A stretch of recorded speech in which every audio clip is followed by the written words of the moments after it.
ওং ক্রিং ব্রিং শ্রিং চা, ওং ক্রিং ব্রিং শ্রিং চা, ওং ক্রিং ব্রিং শ্রিং চা। হরিপদ তার বাবার সিদ্ধিলাভ দেখতো। তার ছোটবেলা থেকেই ইচ্ছা ছিল সে বড় একজন তান্ত্রিক হবে। সে সেই জন্যই তার বাবার পাশে সবসময় বসে বসে দেখতো এবং তার কাছ থেকে শিক্ষা অর্জন করত। ওং কঙ্কলেশ্বরী সহায়, ওং কঙ্কলেশ্বরী সহায়, ওং কঙ্কলেশ্বরী সহায়, ওং নমঃ, ওং নমঃ। কি গো, সকাল থেকে এইসব তন্ত্রবিদ্যা নিয়ে লেগে পড়লে যে, তোমার কি কিছু আর কাজ ধান্দা নেই? ছাড়ো এইসব। দেখো গিন্নি, যা বলেছো, আমার এসব তন্ত্রবিদ্যা নিয়ে কিছু বলবে না। একদিন না একদিন আমি বড় তান্ত্রিক হবই, তখন দেখবে আমাকে কত বড় তান্ত্রিক হতে পারি আমি। নাও, হয়েছে এরপর। এই তন্ত্রফন্ত্র ছেড়ে আমাকে বাজার থেকে কিছু এনে দাও। এই অভাবের সংসার আমাকে তো চালাতে হবে। এই তন্ত্রফন্ত্র রাখো এইসব এখন। দৌড় ছাই, সারা জীবন শুধু অভাব আর অভাব। এই অভাবের মধ্যে থাকতে থাকতে আমি পাগল হয়ে যাচ্ছি। তুমি দেখো, একদিন আমি তন্ত্রবিদ্যা শিখে বড় তান্ত্রিক হব। আমি চললাম বাড়ি ছেড়ে। তারপর হরিপদ একটা ব্যাগ নিয়ে তন্ত্র সাধনের জন্য জঙ্গলের উদ্দেশ্যে রওনা দিল। গভীর জঙ্গলের মধ্যে সে হাঁটতে থাকলো। একটা জায়গা খুঁজতে লাগলো সে কোনখানে বসে সাধনা করবে। শেষমেশ একটা জায়গা পেল। ওং ক্রিং ব্রিং কঙ্কালেশ্বরী সহায়, ওং ক্রিং ব্রিং কঙ্কালেশ্বরী সহায়, ওং ক্রিং ব্রিং মা কঙ্কালেশ্বরী সহায়, ওং ক্রিং ব্রিং মা কঙ্কালেশ্বরী সহায়। পালিয়ে যা এখান থেকে। তোরা কে আমার ভঙ্গ করতে এসেছিস? আমার জাদুমন্ত্র পালা।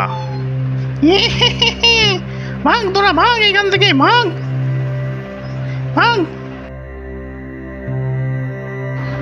আরে ডাইনি মা কঙ্কালেশ্বরী, আমি আপনার জন্যই অপেক্ষা করছিলাম।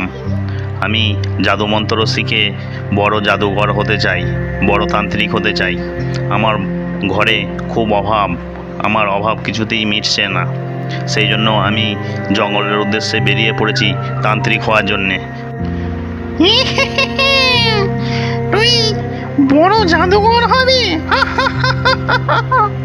তুই এখান থেকে পালিয়ে যা, না হলে কিন্তু তুই মারা পড়ে যাবি। তোর অভাবের জন্য একটা আমার কাছে বড় উপায় আছে। দেখ, যদি করতে পারিস তোকে আমি উপায়টা বলবো, তাহলে তোর অভাব মিটে যাবে। তাহলে শোন, আমি তোকে একটা গরু দেবো। ওই গরুটা তোকে রোজ 100 লিটার দুধ দেবে। তুই ওইটা বেচে তোর সংসার চালাবি। আর শোন, আমাকে রোজ রাত্রে একটা করে মুরগি দিতে হবে। আর যদি না তুই মুরগি নিয়ে আসতে পারিস, সেদিনে কিন্তু আমি তোকেই খেয়ে ফেলবো। ঠিক আছে মা কঙ্কালেশ্বরী, আমি আপনাকে রোজ রাত্রে একটা করে মুরগি দিয়ে যাব। আমি এখন তাহলে এই গরুটা নিয়ে চলে যাচ্ছি। তারপর হরিপদ সেই গরুটাকে নিয়ে বাড়ির উদ্দেশ্যে রওনা দেয় এবং সে বাড়ির দিকে যেতে থাকে। তারপর কিছুক্ষণ বাদে সে বাড়ি যেয়ে পৌঁছায়।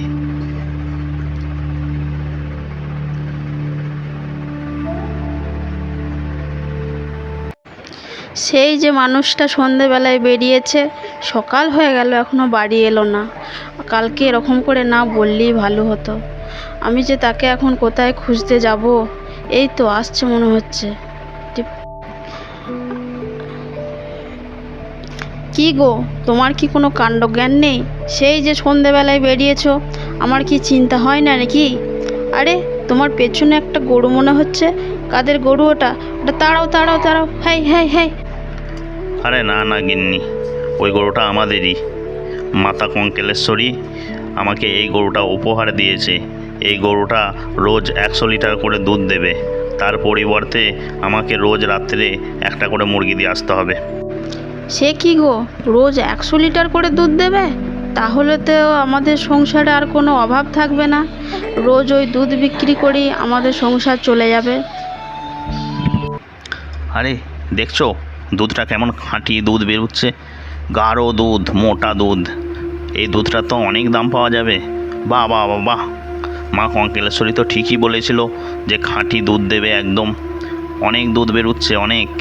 এই দুধ বেচে আমি আমার সংসার ভালোভাবে চালাতে পারবো। দেখো দেখো কেমন দিচ্ছে দুধ। যাই যাই, বাজারকে যাই, বাজারে যেয়ে এই দুধটা বিক্রি করে দিয়ে আমি বরঞ্চ একটা মুরগি নিয়ে চলে আসি। বাজারে দিলে এই দুধটা অনেক দাম পড়ে যাবে। তুমি একটু বসো, আমি বাজারে দুধটা বিক্রি করি আসি। ঠিক আছে, যাও তাহলে, একটা মুরগি নিয়ে চলে এসো।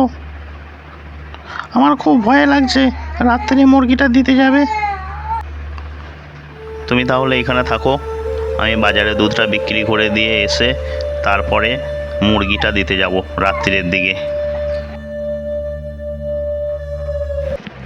বাবা, এ তো গভীর অন্ধকার, বুকটা তো খুব ছমছম করছে, গাটা। যা যা যা, এখান থেকে পালিয়ে যা। ডাইনিটা তোকে তোর জালে ফাঁসিয়ে তোকে মেরে ফেলবে। যা এখান থেকে পালিয়ে যা। এই তোরা এখান থেকে যা, এসব ফালতু কথা বলছিস, আমার রাস্তা থেকে সরে যা। আমি ডাইনিটাকে যে মুরগিটা দিয়ে আসি। সরে যা আমার রাস্তা থেকে।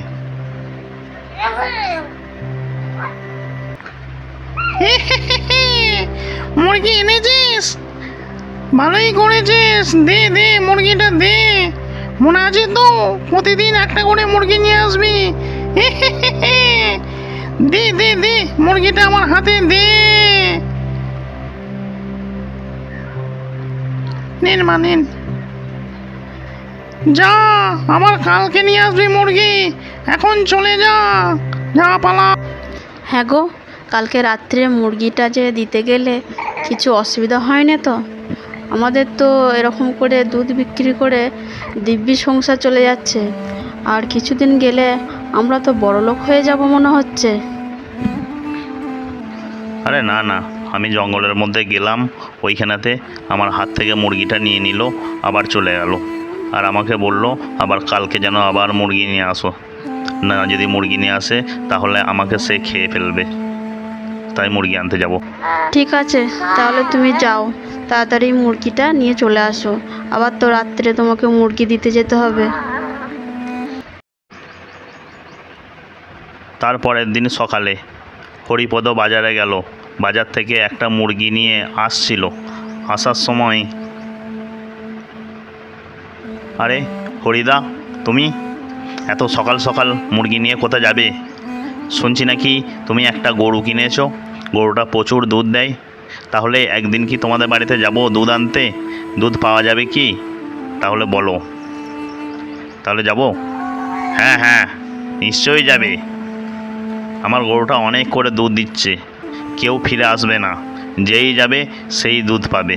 তুমি তাহলে তোমার সময় মতো যাবে, যে দুধ নিয়ে আসবে। তারপর হরিপদ সেখান থেকে চলে গেল। যেতে যেতে এমন সময় একটা জঙ্গলের রাস্তা তাকে পেরোতে হচ্ছিল।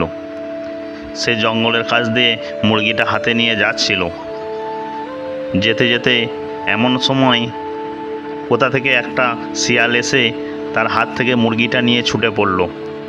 হরিপদ মাথায় হাত দিয়ে চিন্তা করতে লাগলো, আরে আমার মুরগিটা নিয়ে চলে গেল, কেউ ধরো ধরো ধরো ধরো, মুরগিটা দে দে, আমাকে দিয়ে যা দিয়ে যা।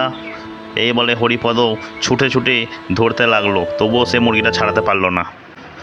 আরে গিন্নি, সর্বনাশ হয়ে গেছে, সর্বনাশ হয়ে গেছে গিন্নি, সর্বনাশ হয়ে গেছে, আমার সব শেষ হয়ে গেল গিন্নি। কি হয়েছে, কি হয়েছে? কিছু বলবে কি তুমি আমাকে?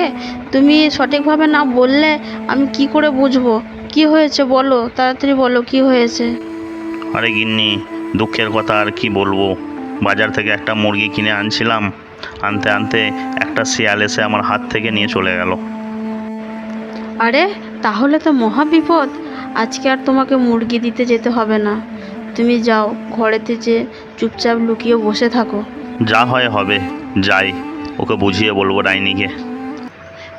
কই কই আমার মুরগি এনেছিস? দে দে দে, তাড়াতাড়ি আমাকে মুরগিটা দে, আমার মন ছটফট করছে। ডাইনিমা আমাকে ক্ষমা করে দিন, আজকে আমি মুরগি আনতে পারিনি। আমি মুরগি আনছিলাম, আমার হাত থেকে একটা শিয়াল এসে মুরগিটা নিয়ে চলে গেল। ওই সব কথা আমি শুনবো না। দেখ তাইলে, এই যে এই শিয়ালটাই তো তোর মুরগি নিয়ে গেছে। হ্যাঁ ডাইনিমা, হ্যাঁ। এটা আমার পাতা ফান। এই যে দেখ, এটা কি? আজকে তোর শেষ দিন, আজকে তোকে খাবো। ডাইনিমা আমাকে ছেড়ে দিন। তোকে ছাড়বো না, তাড়াতাড়ি আয় আমার পেটের মধ্যে। আয় বলছি, আয়।